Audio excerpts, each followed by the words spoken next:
Hi guys, Pragati here. Welcome back to my video. So in this video I would like to share with you about all the different things that I actually learned from my first buy-to-let property. This property was in Liverpool. I was actually living in Southeast London. I'm still living there. So one of the biggest challenges that I actually had to go through when I bought this property was going away from my local area. I was living in Southeast London at that time. I'm still living in Southeast London, and when you talk to a lot of new investors, one of the things that they really go against or fear is about investing in an area that is far away from your local area. So Liverpool is over 4 hours drive from here. It's not a place where I usually go.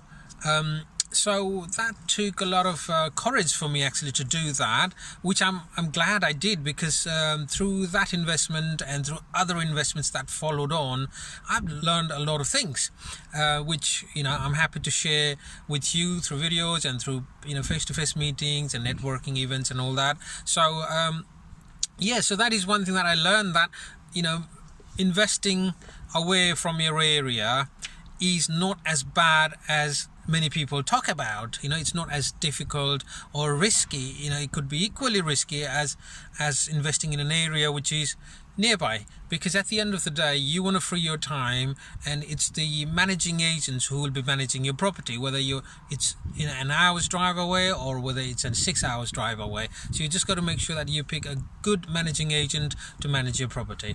Okay, so that's lesson number one that I learned, that investing away from your local area isn't as bad as it sounds. Number two, this property was a flat. So with flat comes the service charges and the ground rent. So the following year, my actually service charge went up, and so did the ground rent. So this is something that not many people are aware of. So there is a time when the service charge and the ground rent review comes in, and this is when they start going up. The older the building, the more service charges, so they creep up. To be honest, this is a city centre flat that I bought. When I bought it was only about 1,600 or something like that, and now it's nearly 2,400. That's annual service charge and plus ground rent on top of that. So they do go up, so don't be too complacent about that. Over time, service charge and ground rent will go up. Number three is of course, normally the mortgage lenders, they would want your property to be insured.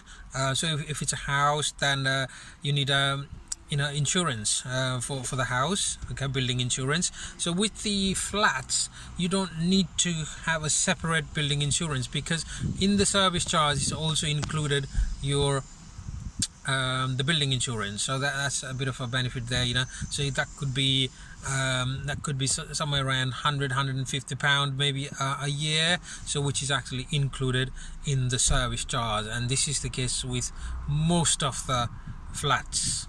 Okay, so that's number three. The other thing that I learned actually was, whenever you want to invest away from your area, you got to think about, do you have the time to go there and view the properties?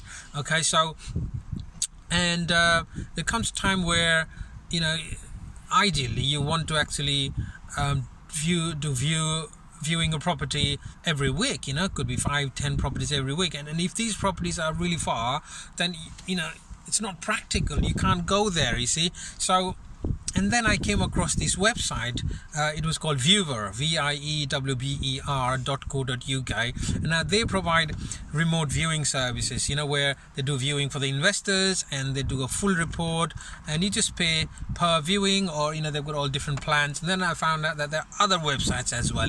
That's not the only one. So you could actually arrange this. Of course, if I was going to Liverpool for a viewing, for even 1 day worth of viewing, all the traveling cost and the time and all that could sum up to about £300-400. You got to stay overnight maybe in the accommodation. So by doing using these virtual viewing services, maybe you could spend £30-40 per viewing, maybe, depending on the level of reporting that you require from that particular viewing. So that is really good for investors who want to accelerate and move on quickly because you want to do a lot of viewings, right? So yeah, that's number 4 thing that I actually learned from my first property. And it was a time for reevaluation.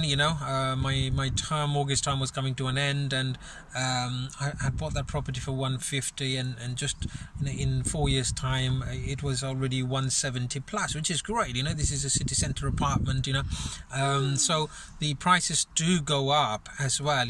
Many again people think that maybe the flat prices do not go up as quick as house prices. I think I was sort of lucky in this particular investment, because for every investor I feel like the first property, you sort of either get lucky or unlucky, and I think I got lucky with this investment, the first property. And your experience and knowledge comes after the first investment, as you deal with voice, as you deal with new tenants, as you deal with maintenance issues and all that, and mortgage advisor and the remortgaging and all that. So this is where you get the experience. But the first property, generally, either you're lucky or unlucky, and I'm glad actually I was lucky on this one. So I hope you are a lucky investor as well, and I hope those 4 tips that I just shared, it's my experience from my first property, is gonna give you some light in your investment as well. Thanks again for watching until the very end of the video, and happy investing for financial freedom.